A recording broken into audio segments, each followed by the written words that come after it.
¿Qué tal, amigos? Muchísimas gracias por acompañarnos al Descubierto. Ya estamos listos para iniciar nuestra conversación con el invitado de esta semana. Él es Eduardo Fernández, conocido en el mundo político como El Tigre, presidente del Centro de Políticas Públicas IFEDEC y también abogado. Gracias por estar con nosotros.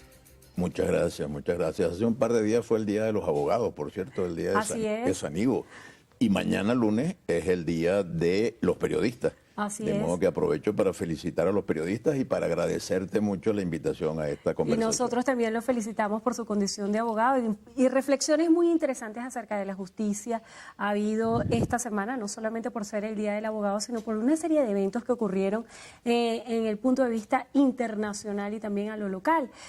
Si revisamos cronológicamente, esta semana concluyó la fase de certificación o verificación de firmas del 1% necesarios para la activación del referéndum revocatorio. También dos eventos muy importantes históricos en la OEA que tenían como tema central Venezuela. Primero, la solicitud que hizo la Cancillería para revisar la postura del secretario general de la OEA, Luis Almagro, y luego esa controversial sesión extraordinaria de la OEA donde el secretario general, Luis Almagro, expuso su informe de 132 páginas donde se daba cuenta de la realidad venezolana. En el punto de vista internacional también sucedieron otras cosas que vamos a analizar, pero vamos a comenzar hablando de lo internacional. ¿La solución de Venezuela está dentro o fuera de nuestras fronteras? Mire, yo creo que la solidaridad internacional es muy valiosa.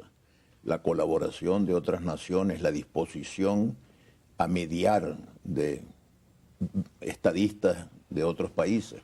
Todo eso hay que agradecerlo mucho. Pero somos nosotros los venezolanos los que tenemos que resolver los problemas de Venezuela. Ellos pueden ayudarnos, pero somos nosotros. Es el gobierno, es la oposición, es el Ejecutivo Nacional, es la Asamblea Nacional. Son los partidos políticos, tanto del gobierno como de la oposición, son las organizaciones sociales. Todos tenemos que tomar conciencia de que el país está en una crisis muy grave y todos deberíamos tener la disposición a colaborar para ver cómo se resuelve este problema. Agradecer mucho la colaboración de otros países, la colaboración de instituciones internacionales a las cuales pertenece Venezuela, como es el Sistema Interamericano, la OEA, la colaboración de expresidentes de gobiernos de otros países, pero nada exime a los venezolanos de asumir la responsabilidad de mejorar la situación económica y la situación social, porque los ciudadanos venezolanos son los que están sufriendo esa situación. Hay mucha gente que ya empieza a padecer hambre, hay mucha gente que sufre los rigores del desabastecimiento. ¿Cómo calibrar esa crisis cuando uno de los desafíos más importantes que tiene la comunidad internacional para comprender lo que sucede en Venezuela, incluso también para el ejercicio de periodismo, es ver que existen dos formas de llamar a las cosas? Lo que para unos es crisis humanitaria, para otros es guerra económica. La canciller en el escenario internacional, Delcy Rodríguez, decía que no existía en Venezuela una crisis humanitaria. En su exposición, Luis Almagro hablaba de buscar una vía para un canal de ayuda humanitaria para nuestro país. Bueno, ¿ha cambiado la política en la forma de interpretar las realidades y en qué ha variado en todos estos años la política? El gobierno, a mí me angustia mucho que no termine de tomar conciencia de la gravedad de la crisis. La situación es muy grave y el gobierno o algunos de sus voceros se empeñan en decir que no, que todo está bien. Y todos los que están viendo esta conversación saben, y usted y yo sabemos, que no, que todo no está bien, que hay gente que no consigue las medicinas para sus enfermos, que hay gente que no consigue la comida, que hay gente que cuando consigue la comida no tiene dinero suficiente por el alto costo de la vida y por la inflación. De modo que hay dos problemas muy graves, que yo diría que son los dos problemas más graves que hay en Venezuela hoy. Si usted me preguntara cuáles cree usted que son los dos problemas más graves que tiene Venezuela, son la inflación y el desabastecimiento.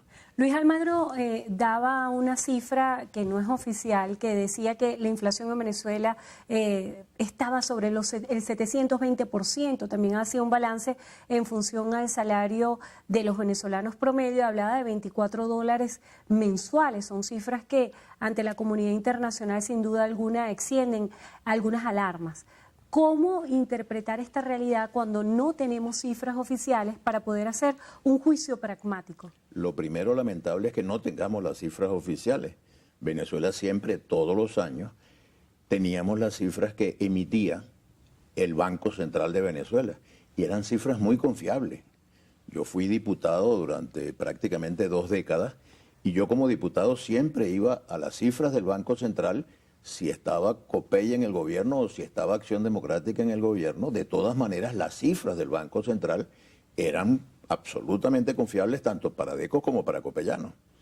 Ahora resulta que no tenemos las cifras y eso crea una situación de inquietud. Yo no sé si son 720 la inflación, si es un poco más o un poco menos. Lo que yo sé es que tenemos la más alta inflación que hay en el mundo. Y que Venezuela no había tenido inflación antes, y que la inflación es una enfermedad de la economía que se puede corregir.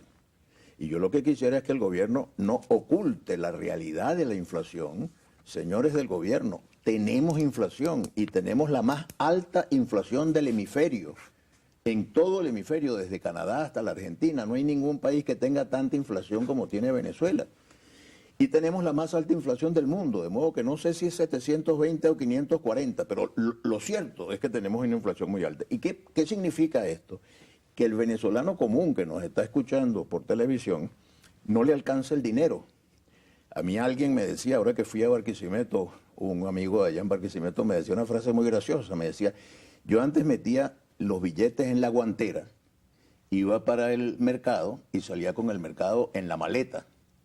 Ahora tengo que meter los billetes en la maleta, porque son muchos y no caben en la guantera, y salgo con el mercado en la guantera. No sé si me explico. Sí, totalmente. Claro, cantidad de dinero para comprar cada vez menos cosas. Esa es la inflación. Y el gobierno, en lugar de pelear con el señor Almagro y en lugar de pelear con todo el mundo y decirle a todo el mundo que la inflación no existe, debe reconocer que existe inflación y que la única manera de combatir la inflación es llenar los anaqueles en los mercados. Si tú produces mucho, si tú llenas los mercados de productos, si tú llegas al mercado y encuentras montones de arroz, el precio del arroz baja. Y si encuentras montones de caraotas, el precio de la carabota baja. Es la baja. dinámica de la oferta y la demanda. La oferta y la demanda. Pero en este sentido, el Ejecutivo Nacional ha adelantado un conjunto de medidas económicas, incluso el decreto de emergencia económica y la activación de los denominados 14 motores como una respuesta para la crisis económica. ¿Considera usted que estos son los caminos acertados? Mira, yo aprecio los esfuerzos que se hacen, pero me parece muy poquito, muy tarde. Se ha tardado mucho el gobierno en darse cuenta de esto y creo que esa no es la solución. La solución tiene que ser promover inversiones. No hay ningún país que haya salido de la inflación, que haya logrado resolver la enfermedad de la inflación. Y déjame decirte que hay países que han tenido inflación peor que nosotros. En el Perú, por ejemplo, Argentina. En el último gobierno de Alan García, en el primer gobierno de Alan García, terminaron con una inflación de 6.000. Dice Almagro que nosotros tenemos 700. Es un horror tener 700. Es mucho más horrible haber tenido 6.000. Pero, ¿cómo combatieron la inflación allá? Promoviendo inversiones, creando confianza, generando un clima que permitió que las inversiones nacionales e internacionales, inversiones públicas, pero también inversiones privadas. El problema que tenemos es que el gobierno se empeñó en destruir la empresa privada en Venezuela. La empresa privada hoy es mucho más pequeño el aporte de la empresa privada que lo que era antes y que lo que debía ser. Lo normal es que tengamos un aporte de la empresa privada que ayude a llenar los mercados. En este sentido hay varios temas controversiales, porque cuando se ha hecho llamado a inversionistas extranjeros, el tema de la seguridad jurídica es un tema fundamental. Claro. Pero también hay indicadores económicos desde el punto de vista macro, como el factor riesgo país, que el Estado venezolano, he dicho en reiteradas ocasiones, no se corresponde a los compromisos y a la forma en la que el Estado ha honrado sus deudas internacionales. Dice que de alguna forma se han aplicado criterios políticos a este indicador de riesgo. Pero también se ha cuestionado mucho la posición de los dirigentes de la oposición venezolana, porque el gobierno ha dicho, nosotros llamamos a los inversionistas que vengan, mientras tanto la oposición venezolana les dice que es una locura invertir en Venezuela. Pues yo creo que la oposición debería tener siempre una actitud muy positiva, muy constructiva, muy de ayuda al país. No es ayudar al gobierno, es ayudar a Venezuela, que Venezuela logre superar la crisis. Hay alguna gente en la oposición que dice, no, si a nosotros nos conviene que la cosa cada día esté peor, porque mientras peor esté la cosa, mejor tenemos nosotros posibilidades de ganar algunas elecciones que se celebren en el futuro. Yo creo que esto es un análisis equivocado. Yo creo que la gente votaría mucho más a gusto por quien ayuda a resolver los problemas. Si a mí me ayudan, si yo veo que tanto el gobierno como la oposición están trabajando para que cuando yo vaya al mercado no encuentre aquello desolado. El otro día fui con mi señora y me dijo, ay, vamos a bajarnos en este mercado que no hay cola, que está despejado. Oye, que yo estaba muy tranquilo, entramos y en efecto estaba muy tranquilo porque no había nada en el mercado. Entonces, si yo veo que los de la oposición están presentando propuestas y están ayudando a resolver el problema, me dan más ganas de votar por ellos.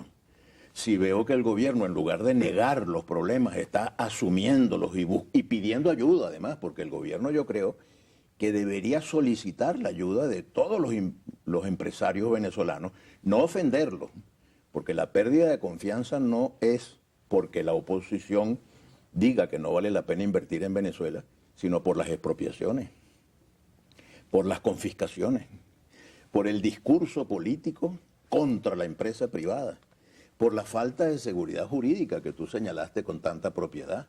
Entonces el gobierno tiene que interesarse en crear un ambiente de seguridad jurídica, de seguridad personal también, de seguridad de los bienes y de las personas, de diálogo con todos los sectores de la producción, un compromiso de no estar expropiando, porque el respeto al derecho de la propiedad es fundamental.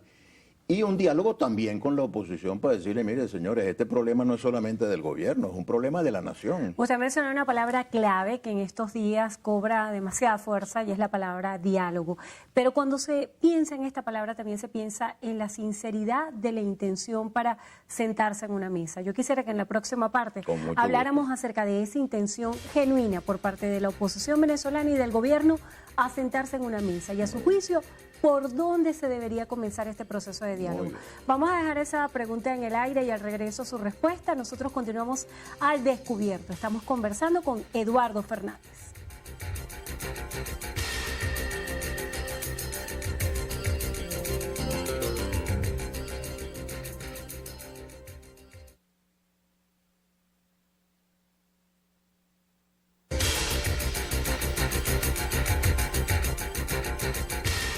Nosotros continuamos al descubierto. Estamos conversando con Eduardo Fernández. Él es presidente del IFDEC, abogado y bueno, con mucha trayectoria en la política venezolana. Hablábamos acerca de la necesidad del diálogo. Hay distintas posturas. Estados Unidos dice que no se puede usar el diálogo para retrasar una solución a la crisis en Venezuela. También se ha hablado de cuáles deberían ser las condiciones del diálogo, tanto por el gobierno como por la oposición venezolana. Pero la pregunta fundamental que se hacen todos los venezolanos es ¿por dónde comenzar y de qué manera garantizar que este diálogo realmente sea productivo y no una terapia donde se diga cada quien lo que se piensa del otro? Empiezo por distinguir entre diálogo y show mediático. Lo que hubo hace algunos meses o algún tiempo en Venezuela no fue un diálogo, fue un show mediático donde hubo 10 o 11 o 12 monólogos. Cada uno hizo un discurso para la televisión. Lo normal en un país civilizado y en un país democrático es que haya diálogo. Mira, en Estados Unidos le pasó al presidente Obama algo parecido a lo que le pasó al presidente Maduro aquí en Venezuela. Hubo elecciones legislativas, aquí hubo elecciones legislativas en diciembre, allá las hubo en noviembre. Y el presidente Obama y su partido perdieron las elecciones. ¿Y qué hizo el presidente Obama cuando perdió las elecciones? se dirigió al país y dijo, el pueblo norteamericano se ha expresado, la mayoría ha votado por la oposición, yo invito a los líderes de la oposición a venir a la Casa Blanca para que conversemos. Por cierto, la televisión estaba en la puerta del despacho, tomó a los líderes